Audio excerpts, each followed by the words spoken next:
Salut tuturor! În acest material video, pe scurt, voi arăta cum este posibil de creat o pagină web în doar câteva secunde. Pentru aceasta este necesar să creăm un document nou text și îl denumim cum dorim. Eu voi scrie așa, după care voi salva acest document ca, alegem extensia toate fișierele, după care scriem extensia HTML. Scriem extensia HTML și observăm că s-a creat un document cu extensia HTML. Documentul HTML, de fapt, este un document pentru pagini web. Dacă vom deschide acest document, observăm că s-a deschis o pagină web. Da, adevărat, este goală, nu este nimic, dar este o pagină web. Dacă vom modifica această pagină web, de exemplu, îl vom deschide prin tot acest document și vom scrie, de exemplu,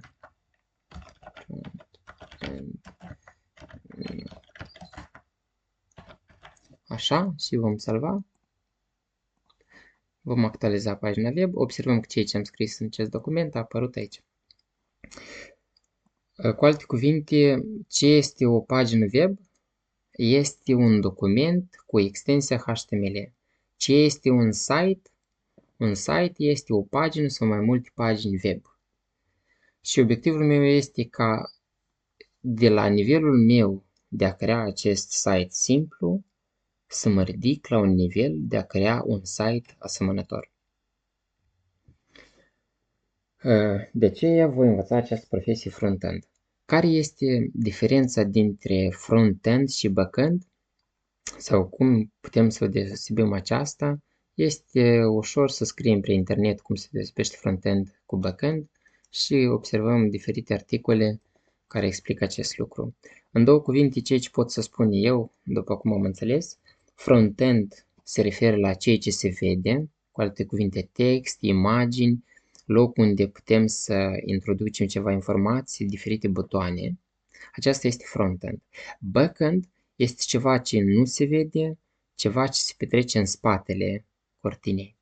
De exemplu, dacă eu scriu datele mele de conectare, după care apăs butonul Conectează-te, deja eu interacționez cu partea backend, în sensul că acolo se verifică dacă așa login și parolă există și dacă da, atunci se deschide contul meu pe acest site.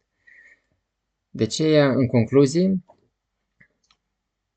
ce este un site? Un site este o pagină sau mai multe pagini web, iar o pagină web este construită din documente cu extensia HTML. În spatele acestui video voi pune linkul acesta la site-ul oficial despre HTML.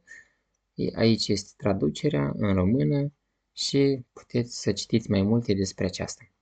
Mulțumesc tuturor!